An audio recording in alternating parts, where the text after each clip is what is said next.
ওই মানুষটার কবরে আযাব হবে যেই মানুষটা মুসলমান এই জমিনের ভিতরে নামাজ নিয়ে অবহেলা করবে। কি নিয়ে অবহেলা করবে?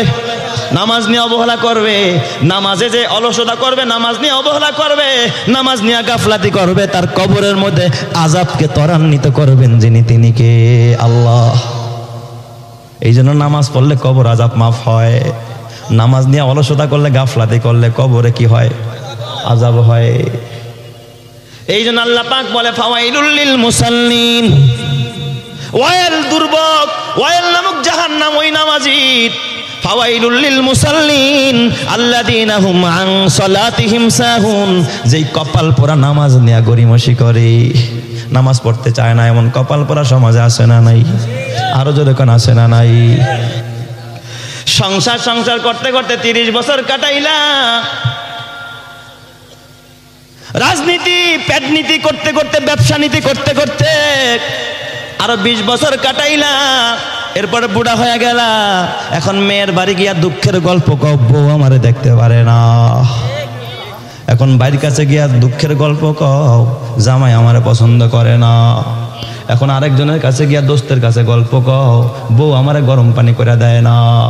এই দুঃখের গল্প কইতে কইতে হঠাৎ করে আজরাইল যখন রুহুটা বাইর করে নিয়ে যাবে, তুমি যখন কিয়ামতের ময়দানে গিয়া দাঁড়াইবা, দেখবা জান্নাতের চাবি আনতে তোমার মনে নাই। কথা ঠিক না ব্যাটিক জোরে কান? বেহেশত আজা কে আজারে নবাসাদ, বেহেশত আজা কে আজারে নবাসাদ, কাছে রাবা কাছে কারে নবাসাদ। নামাজ হলো বেহেশতের চাবি। সংসার করতে গিয়া নামাজের কথা মনে নাই, রাজনীতি করতে গিয়া নামাজের কথা মনে নাই, দুঃখের গল্প বলতে বলতে রোজার কথা মনে নাই, হজের কথা মনে নাই, যাকাতের কথা মনে নাই।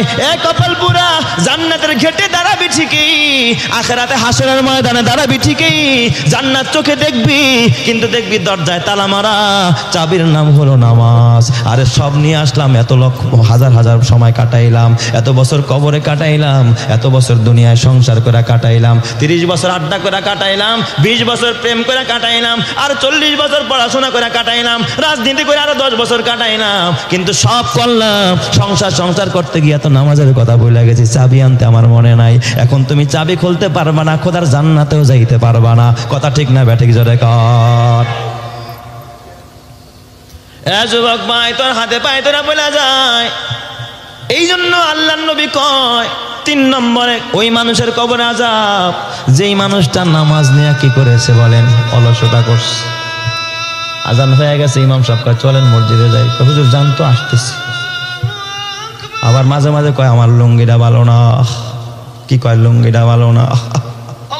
কি ওয়াজ করলে আপনারা যে ভালো হইবেন আমি সেই বিষয়ে জানি না। কি কয়? লুঙ্গি ভালো না। দোস্ত কয় কিরে যাস না কে? কয় দূর, এই ইমাম ভালো লাগে না, ইমাম পাল্টা। আছে না নাই? এই হুজুর না হয় যদি আরেক হুজুর হইতো তাহলে ঠিকই 5 ওয়াক্ত নামাজ পড়তাম।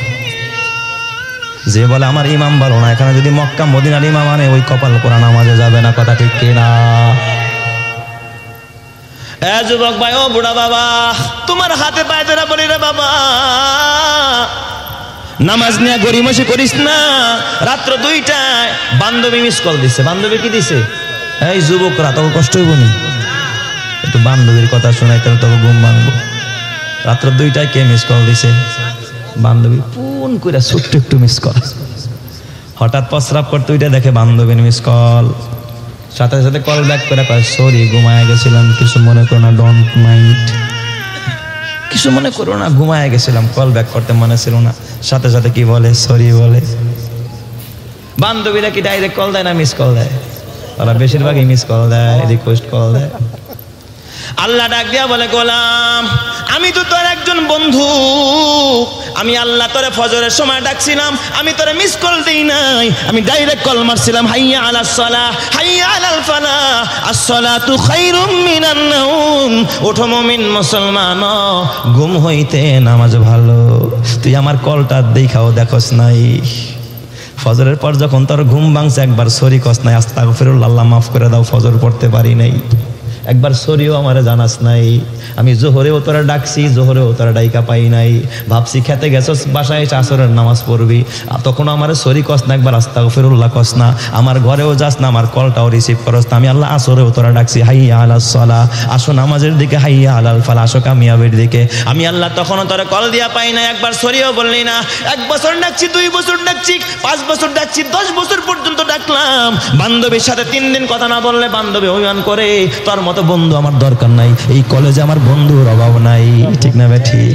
বান্ধবী আরেকটা বন্ধু ধরে, কিন্তু আল্লাহ কয় গোলাম, 1ম বছর ডাকলাম, ডাকে সারা দিন না, তারপর আমি কল দেওয়া বন্ধ করি নাই, তোর সাথে আমি প্রেম করা বন্ধ করি না, আমি প্রতি বছর ডাকতেছি, আমি সকালেও ডাকলাম, দুপুরেও ডাকলাম, পরের দিনও ডাকলাম, মাসের পর মাসে ডাকলাম, তোর বয়স 70 বছর হয়ে গেল গোলাম, এখনো ডাকে সারা দাস না, এখন দাঁত পড়ে গেছে, এখন চোখে দেখোস না, ডাক্তার বলছে তুই ক্যান্সারের রোগী, এখন দেখছ ছেলে দেখতে পারে না, মেয়ে দেখতে পারে না, হঠাৎ কইরা তুই বিপদে পড়ে গেছিস, ইমাম সাহেব রেজা কস, ইমাম সাহেব এখন আমি কি করতে পারি? ইমাম সাহেব কয় তওবা কর, আল্লাহর কাছে মাপ চাও। হঠাৎ করে 70 বছর পরে মসজিদে আইসা একদিন একটু চুপে চুপে কইয়া ফেলাইছো, আস্তাগফিরুল্লাহ, আল্লাহ তুমি আমারে মাফ করে দাও।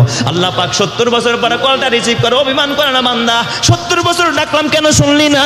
আল্লাহ অভিমান করে না, আল্লাহ সব অভিমান ভুলে গিয়ে বান্দারা ডাক দেখা, বান্দা এখনো তুই আমারে ডাক দিলি, আমি আল্লাহরে ভুলস তাই, বান্দা আয় আয়, আমার রহমতের দুয়ারটা খোলা, আমি তোর 70 বছরের গুনাহ মাফ কইরা আমি আল্লাহ জান্নাতের দুয়ারটা খুলে দিলাম। চিৎকার মেরে কন্না আল্লাহু আকবার।